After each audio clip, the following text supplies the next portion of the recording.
दोस्तों, सहस्त्र education platform के यूट्यूब चैनल में आप सभी का स्वागत है। आज की इस वीडियो में हम शिक्षक का अधिकार अधिनियम अर्थात राइट टू एजुकेशन एक्ट 2009 पढ़ने जा रहे हैं। इस वीडियो में हम इस अधिनियम से संबंधित थ्योरी और इससे पूछे गए प्रश्नों को भी हल करेंगे, जो आपके सीजी टेट परीक्षा के लिए बहुत ही महत्वपूर्ण होगा, क्योंकि इस अधिनियम से प्रश्न पूछे जाते हैं। तो चलिए वीडियो की शुरुआत करते हैं। तो सबसे पहले हम थ्योरी पढ़ लेते हैं। तो आरटीआई एक्ट को पढ़ने से पहले प्राथमिक शिक्षा हेतु संवैधानिक प्रावधान है, उसे जान लेते हैं। तो संविधान में जो है प्राथमिक शिक्षा को लेकर के आर्टिकल 45 में दिया गया है, या इसमें आर्टिकल 45 में कहा गया है कि बच्चों को शिक्षा देने का राज्य का कर्तव्य है। तो राज्य के नीति निर्देशक तत्वों में जो है आर्टिकल 45 में बच्चों की शिक्षा की बात कहा गया है। उसके बाद जो है 86वें संविधान संशोधन 2002 के तहत आर्टिकल 21A जोड़ा गया, जिसमें 6 से 14 वर्ष के बालकों के लिए शिक्षा को जो है मौलिक अधिकार बताया गया है। प्राथमिक शिक्षा को 6 से 14 वर्ष के बच्चों के लिए मौलिक अधिकार के रूप में अपनाया गया है। फिर है इसी 86वें संविधान संशोधन के तहत मौलिक कर्तव्यों में आर्टिकल 51A के तहत जो पहले 10 कर्तव्य जोड़े गए थे, उसमें जो 11वां कर्तव्य जोड़ा गया, जिसमें प्रत्येक अभिभावक का कर्तव्य होगा कि वे 6 से 14 वर्ष के अपने बच्चों को जो है शिक्षा प्रदान करें। तो ये जो है संवैधानिक प्रावधान है, तो आप इसे याद रखें। यहाँ से भी डायरेक्ट प्रश्न पूछते हैं। चलिए आगे देखते हैं। अब हम आरटीआई एक्ट 2009 को पढ़ेंगे। तो सबसे पहले इसमें जो महत्वपूर्ण डेट है उसे देख लेते हैं। तो जो आरटीआई एक्ट है यह जो है 20 जुलाई 2009 को राज्यसभा में पारित हुआ है। फिर 4 अगस्त 2009 को लोकसभा में पारित हुआ है। उसके पश्चात 26 अगस्त 2009 को राष्ट्रपति द्वारा हस्ताक्षर हुआ, और उस समय जो है राष्ट्रपति थी प्रतिभा देवी पाटिल। और 1 अप्रैल 2010 को संपूर्ण भारत में जो है आरटीआई एक्ट जो है लागू हो गया। तो ये डेट जो है सबसे ज्यादा इंपॉर्टेंट है कि शिक्षक अधिकार अधिनियम जो है कब लागू हुआ है। तो 1 अप्रैल 2010 को जो है ये संपूर्ण भारत में लागू हुआ था। इस आरटीआई एक्ट के अंतर्गत जो है इसे 7 अध्याय, 38 धारा और 1 अनुसूची में बांटा गया है। तो इसमें जो है 7 अध्याय है, 38 धारा है और 1 अनुसूची है। इसे भी आपको याद रखना है। चलिए अब आगे हम जो इसमें महत्वपूर्ण धाराएं हैं उन्हें पढ़ लेते हैं, जो आपके एग्जाम के लिए उपयोगी होगा। जैसे कि धारा 1 में जो है इस एक्ट का नाम व इसका विस्तार बताया गया है। तो इस एक्ट का नाम क्या होगा? Right to education act, right to education act 2009 इसका नाम है, तथा इसका विस्तार जो है कहाँ है? संपूर्ण भारत में इसका विस्तार है। तो ये जो है धारा 1 में दिया गया है। फिर धारा 2 में जो है परिभाषाएं दिए हुए हैं। तो इसमें बहुत सारे परिभाषा दिए हुआ है, परंतु ये जो 3 परिभाषा है वो जो है आपके लिए बहुत उपयोगी है। तो इसमें पहले बालक को परिभाषित किया है। तो इसमें बालक का परिभाषा है कि 6 से 14 वर्ष के बालक और बालिकाएं सभी को जो है बालक के रूप में परिभाषित किया गया है। चाहे वे बालक हो या बालिका, जो 6 से 14 वर्ष के हैं उन सबको जो है बालक माना गया है धारा 2 के तहत। उसके बाद है प्राथमिक शिक्षा। तो प्राथमिक शिक्षा के अंतर्गत जो है कक्षा 1 से कक्षा 8 तक की सभी शिक्षाओं को जो है प्राथमिक शिक्षा कहा गया है। तो कक्षा 1 से 8 तक की शिक्षा जो है प्राथमिक शिक्षा होगा। उसके बाद विद्यालय को परिभाषित किया गया है। तो इस धारा 2 में ही 4 प्रकार के विद्यालय बताए गए हैं। जो इस धारा के में जो विद्यालय शब्द प्रयोग करेंगे वो इन 4 विद्यालयों के लिए होगा। तो पहला है सरकारी व नियमित विद्यालय। तो सरकारी और नियमित विद्यालय है वो सभी विद्यालय के अंतर्गत आएंगे। दूसरा अनुदान प्राप्त निजी विद्यालय भी इसके अंतर्गत आएंगे। और तीसरा गैर अनुदान प्राप्त निजी विद्यालय भी आएंगे। और चौथा विशेष विद्यालय भी जो है इसके अंतर्गत आएंगे। विशेष विद्यालय से तात्पर्य है जैसे कि नवोदय विद्यालय हो गया, प्रयास विद्यालय हो गया, ये सब विशेष विद्यालय हैं, ये सब भी जो है इसके अंतर्गत आएंगे। फिर अगला धारा है धारा 3।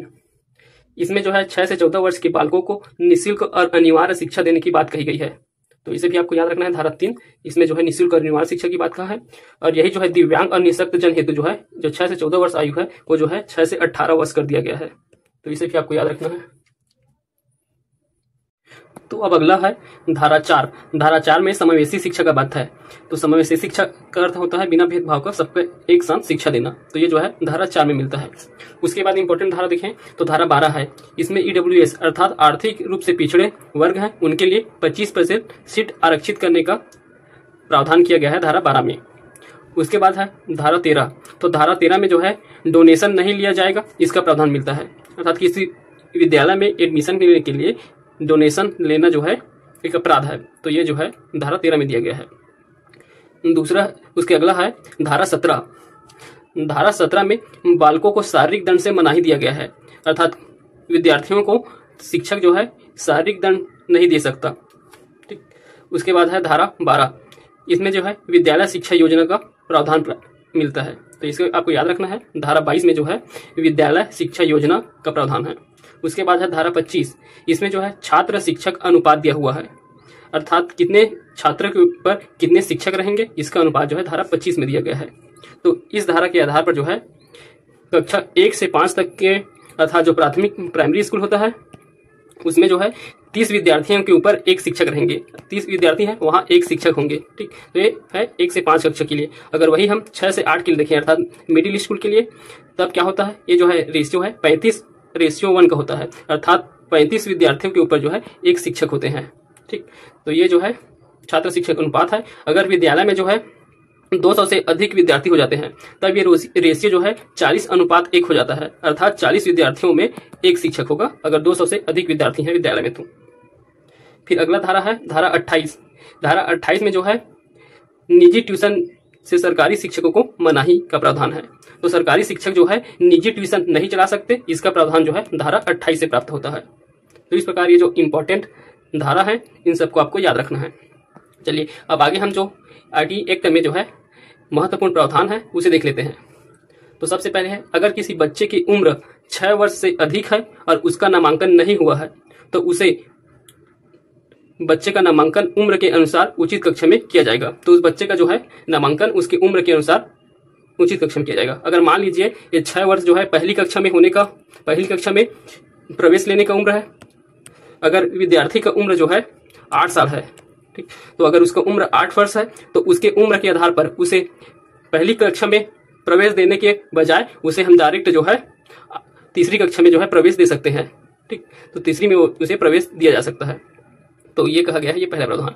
फिर दूसरा है, विद्यालय में नामांकन के लिए बच्चों का प्रवेश परीक्षा नहीं लिया जाएगा और न ही आवश्यक दस्तावेज की कमी से नामांकन के लिए रोका जाएगा। ठीक, तो ये भी जो है प्रावधान विद्यालयों में लागू होता है। फिर दूसरा है निजी विद्यालय हेतु नियम।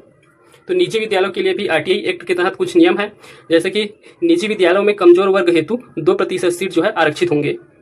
तो ये जो है सभी कक्षा में जो है 2% सीट आरक्षित होंगे। इसके अलावा अगर प्रथम कक्षा में नामांकन के दौरान 25% सीट जो है कमजोर वर्ग हेतु आरक्षित होगा निजी विद्यालयों में।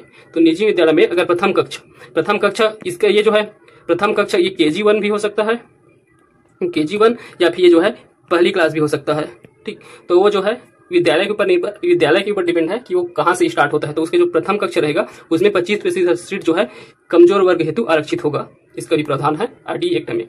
फिर अगला है, विद्यालय परिसर में बालक एवं बालिका हेतु पृथक शौचालय की व्यवस्था होना चाहिए। तो अलग अलग शौचालय की व्यवस्था हो। अगला है, घर से विद्यालय की दूरी। तो अब घर से विद्यालय की दूरी के संबंध में भी प्रावधान है। तो अगर 1 से 5 तक के विद्यालय देखें, अगर प्राथमिक स्कूलों में देखें, प्राइमरी स्कूल में देखें, तो ये दूरी जो है 1 किलोमीटर होना चाहिए कि कोई विद्यार्थी है उसके घर के 1 किलोमीटर के अंतर्गत जो है प्राथमिक विद्यालय होना चाहिए। तथा अगर हम इसे 6वीं से 8वीं तक अर्थात मिडिल स्कूल में देखें तो ये दूरी जो है 3 किलोमीटर होना चाहिए। प्रत्येक विद्यार्थियों के घर से जो है विद्यालय की दूरी 3 किलोमीटर से अधिक नहीं होना चाहिए। ठीक, तो ये सही प्रावधान है। इसके अलावा एक शैक्षिक वर्ष में कार्य दिवस कितना होना चाहिए। तो एक शैक्षिक वर्ष में अगर कक्षा 1 से 5 तक के देखें तो ये जो है 200 दिन का होता है कार्य दिवस, और कक्षा 6 से 8 तक देखें तो ये होता है 220 दिन का। अगर वही एक शैक्षिक वर्ष में जो है शिक्षण के घंटे को देखें तो कक्षा 1 से 5 तक की जो है 800 घंटे होता है। अगर 800 घंटे होता है, अगर प्रतिदिन अगर निकालें इसी से तो 800 डिवाइडेड भी कर दीजिए, इसे 200 कार्य दिवस लगता है तो इसे डिवाइड कर दीजिए, तो ये जो है कितना आ जाएगा 4 घंटे प्रतिदिन। तो 4 घंटे जो है प्रतिदिन शिक्षण घंटे होना चाहिए कक्षा 1 से 5 के लिए। वही कक्षा 6 से 8 के लिए जो है वार्षिक एक वर्ष में जो है 1000 घंटे शिक्षण घंटे होना चाहिए। तो इसी के आधार पर अगर एक प्रत्येक दिन का निकालेंगे तो ये जो है 4.5 घंटे आ जाएगा। इसके अलावा जो है एक शिक्षक एक सप्ताह में न्यूनतम 45 घंटे विद्यालय में व्यतीत करेगा। तो ये भी जो है एक प्रावधान है कि एक शिक्षक को जो है एक सप्ताह में न्यूनतम कितना 45 घंटे जो है उस विद्यालय में उनको व्यतीत करना होता है। ठीक, तो ये सब जो है आरटीई एक्ट के प्रावधान हो गए। अब इससे संबंधित जो पिछले वर्ष में प्रश्न पूछे गए हैं उन्हें हल करते हैं। तो सबसे पहला प्रश्न है, शिक्षा का अधिकार अधिनियम बच्चों के किस आयु वर्ग के लिए एक मौलिक अधिकार है। ऑप्शन ए 5 से 15 वर्ष, ऑप्शन बी 6 से 12 वर्ष, ऑप्शन सी 6 से 14 वर्ष, ऑप्शन डी 6 से 16 वर्ष। तो इसे पढ़े ही हैं हम। तो इस प्रश्न का उत्तर हो जाएगा ऑप्शन सी, 6 से 14 वर्ष के लिए मौलिक अधिकार है शिक्षा का अधिकार। अगला है शिक्षा का अधिकार अधिनियम 2009 के अंतर्गत एक बच्चे को निम्नलिखित में से किस स्कूल में प्रवेश पाने का मौलिक अधिकार है? ऑप्शन ए किसी भी सरकारी स्कूल में, ऑप्शन बी निजी स्कूल में, ऑप्शन सी गैर सहायता प्राप्त अल्पसंख्यक स्कूल में, ऑप्शन डी सभी स्कूल में। तो एक विद्यार्थी जो है किसी भी स्कूल में प्रवेश ले सकता है, ये उसका मौलिक अधिकार है। तो इस प्रश्न का उत्तर हो जाएगा सभी स्कूल में उसका प्रवेश लेना जो है मौलिक अधिकार है। अगला प्रश्न है शिक्षा का अधिकार अधिनियम 2009 के अनुसार वंचित वर्ग के विद्यार्थियों को निकटस्थ प्राथमिक शाला की किस कक्षा के 35% स्थान में प्रवेश दिया जाना चाहिए? तो किस कक्षा में जो है 35% स्थान में प्रवेश जो है आरक्षित होते हैं? तो ये आपको बताना है। ऑप्शन ए कक्षा पहली, ऑप्शन बी शाला की प्रथम कक्षा में, ऑप्शन सी शाला की समस्त कक्षाओं में, ऑप्शन डी कक्षा 1 तथा कक्षा 2 में। तो देखिए अभी हम इसको देखे हैं कि कोई अगर विद्यालय वो KG1 से स्टार्ट होता है तो KG1 में देते हैं। अगर कोई विद्यालय जो है पहली से स्टार्ट होता है तो हम पहली क्लास में जो है 25% आरक्षण देते हैं। तो इस प्रश्न से उत्तर हो जाएगा ऑप्शन बी शाला की प्रथम कक्षा में। जिस कक्षा से स्टार्ट होता है वो विद्यालय उस कक्षा में जो है 35% छात्रों को आरक्षण दिया जाता है, जो कि कैसे रहे, वंचित वर्ग या कमजोर वर्ग से रहे, EWS रहे, ऐसे बच्चों को आरक्षण दिया जाता है। अगला है शिक्षा का अधिकार अधिनियम 2009 ने 6 वर्ष से 14 वर्ष आयु के विद्यालय कभी न गए अथवा विद्यालय शिक्षा अधूरी छोड़ने वाले बच्चों को शिक्षा की मुख्य धारा से जोड़ने हेतु ऑप्शन ए विशेष पाठ्यक्रम लागू करने पर जोर दिया है, ऑप्शन बी विशेष प्रशिक्षण लागू करने पर जोर दिया है, ऑप्शन सी अलग से विद्यालय खोलने की बात कही है, ऑप्शन डी अलग से शिक्षक नियुक्ति करने की बात कही है। तो देखिए जो क्या किए हैं, स्कूल छोड़ चुके हैं 6 वर्ष से 14 वर्ष के विद्यालय जो कभी न गए हों अथवा विद्यालय छोड़ चुके हैं, ऐसे विद्यालयों के लिए जो है RT एक्ट के तहत विशेष प्रशिक्षण लागू करने पर जोर देने का प्रावधान किया गया है। तो विशेष प्रशिक्षण का प्रावधान किया गया है, तो ऑप्शन बी इसका सही उत्तर होगा। अगला है RT एक्ट 2009 के अनुसार प्राथमिक विद्यालयों में शिक्षकों को प्रति सप्ताह कुल कितने घंटे की योजना बनाकर कार्य करना है? ऑप्शन ए 30 घंटे, ऑप्शन बी 42 घंटे, ऑप्शन सी 45 घंटे, ऑप्शन डी 50 घंटे। तो देखिए इसको हम देख चुके हैं, तो इस प्रश्न का सही उत्तर क्या होगा? ऑप्शन बी 45 घंटे। तो 45 घंटे तक जो है कोई शिक्षक एक सप्ताह में उन्हें विद्यालय में उपस्थित रहना पड़ता है, तो ये जो है इसका सही उत्तर हो जाएगा। अगला है RT एक्ट 2009 के अनुसार कक्षा 1 से 5 तक के विद्यालय में कुल 62 छात्रों को कितने शिक्षक उपलब्ध कराए जाएंगे? Option A 1, option B 2, option C 3, option D 4। तो देखिए अब जो है छात्र शिक्षक अनुपात से प्रश्न है, तो कक्षा 1 से 5 तक के लिए प्राइमरी स्कूल के लिए पूछा गया है। तो कितने छात्रों की संख्या है? 62। तो इसके लिए अनुपात क्या होता है? 30:1 होता है, अर्थात 30 छात्रों पर 1 शिक्षक होंगे। तो यहाँ कितना है? 62 है, तो कितना हो जाएगा? तो ये जो है और 30 हो गया, उसके बाद जो है 2 हुआ है, तो इसके लिए भी अलग से फिर टीचर रखेंगे। तो इसके आधार पे जो है 3 शिक्षकों की आवश्यकता होती है 62 छात्रों के लिए। तो 60 से अधिक है तो 60 के लिए 2 और 60 से अधिक है तो 3 शिक्षक लगेंगे। ठीक, तो इस अनुपात के आधार पे आपको बांटना है। अगर यही प्रश्न जो है किसके लिए होता, कक्षा 6 से 8 के लिए होता, तब क्या होता, वो जो है 35:1 के आधार पर लेते हैं, तब जो है इस प्रश्न का सही उत्तर क्या हो जाता? 2 हो जाता, क्योंकि 62 है। तो अगर 2 शिक्षक कितने में आएंगे? जब 35 से अधिक है तो कितना हो जाएगा? ये 2 हो जाता। ठीक, तो आपको इसके आधार पर आपको बनाना है। अगला प्रश्न है शिक्षा के अधिकार अधिनियम 2009 के अनुसार शिक्षक को निम्नलिखित में से कौन से कर्तव्य निभाने चाहिए? ऑप्शन ए स्कूल जाने में नियमितता और समय की पाबंदी बनाए रखना, ऑप्शन बी पाठ्यक्रम को संचालित और पूर्ण करना, ऑप्शन सी एक निर्धारित समय में संपूर्ण पाठ्यक्रम पूरा करना, ऑप्शन डी ये सभी। तो शिक्षक के कर्तव्य कौन कौन से हैं? तो ये सही है, स्कूल जाने की नियमितता और समय की पाबंदी बनाए रखना भी है, पाठ्यक्रम को संचालित और उसे पूर्ण करना भी उनका कर्तव्य है, एक निर्धारित समय में संपूर्ण पाठ्यक्रम को पूरा करना भी उनका कर्तव्य है।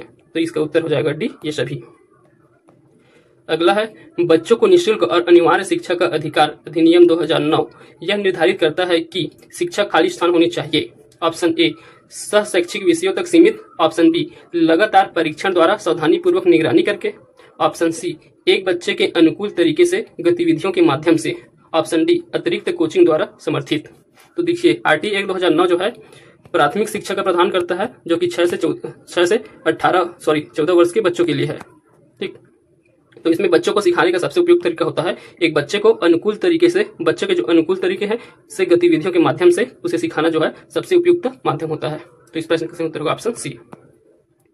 RT एक्ट की धारा 28 के तहत सरकारी स्कूल के शिक्षकों पर खाली स्थान है। ऑप्शन ए, छात्रों को पढ़ाने पर प्रतिबंध लगा दिया है। ऑप्शन बी, स्कूल से वेतन लेने पर प्रतिबंध लगा दिया है। ऑप्शन सी, निजी ट्यूशन पढ़ाने के लिए प्रतिबंध लगा दिया गया है। ऑप्शन डी, उपयुक्त में से एक से अधिक। तो देखिए धारा 28, तो धारा 28 हम पढ़े हैं। इसमें क्या है कि कोई भी जो सरकारी स्कूल के शिक्षक हैं वे निजी ट्यूशन नहीं ले सकते। तो ऑप्शन सी, निजी ट्यूशन पढ़ाने के लिए प्रतिबंध लगाया गया है सरकारी स्कूल के शिक्षकों के ऊपर। तो ऑप्शन सी इसका सही उत्तर है। अगला है, विद्यालय विकास योजना आरटीई एक्ट 2009 की किस धारा में प्रस्तावित है? ऑप्शन ए, धारा 19। ऑप्शन बी, धारा 21। ऑप्शन सी, धारा 22। ऑप्शन डी, उपयुक्त में से कोई नहीं। तो देखिए विद्यालय विकास योजना, इसे भी हम पढ़े हैं थ्योरी में। तो विद्यालय विकास योजना जो है धारा 22 में दिया गया है। अगला है, शिक्षा का अधिकार अधिनियम 2009 के अनुसार विशेष आवश्यकता वाले बच्चों को पढ़ाने चाहिए। ऑप्शन ए, व्यावसायिक प्रशिक्षण केंद्रों में जो उन्हें जीवन शैली के लिए तैयार करेंगे। ऑप्शन बी, आवश्यक सहायता प्रदान करते हुए घर पर उनके माता पिता और देखभाल करने वालों के साथ। ऑप्शन सी, उनकी व्यक्तिगत आवश्यकताओं को पूरा करने के प्रावधान के साथ समावेशी शिक्षा व्यवस्था में। ऑप्शन डी, विशेष रूप से उनके लिए बनाए गए विशेष स्कूल में। तो देखिए विशेष आवश्यकता वाले बच्चों को कहाँ पढ़ाना चाहिए? तो उन्हें भी जो है व्यक्तिगत आवश्यकताओं को ध्यान रखते हुए उन्हें समावेशी शिक्षा व्यवस्था करना चाहिए। तो समावेशी शिक्षा के माध्यम से ही उन्हें भी पढ़ाना चाहिए। तो ये इसका सी जो है सही उत्तर हो जाएगा। तो हम आज शिक्षा का अधिकार अधिनियम को देख चुके हैं अच्छे से। अगर आपको वीडियो पसंद आया तो लाइक करें, शेयर करें, कमेंट करें, और अगर आप चैनल में नए हैं तो इसे सब्सक्राइब कर लें। Thank you.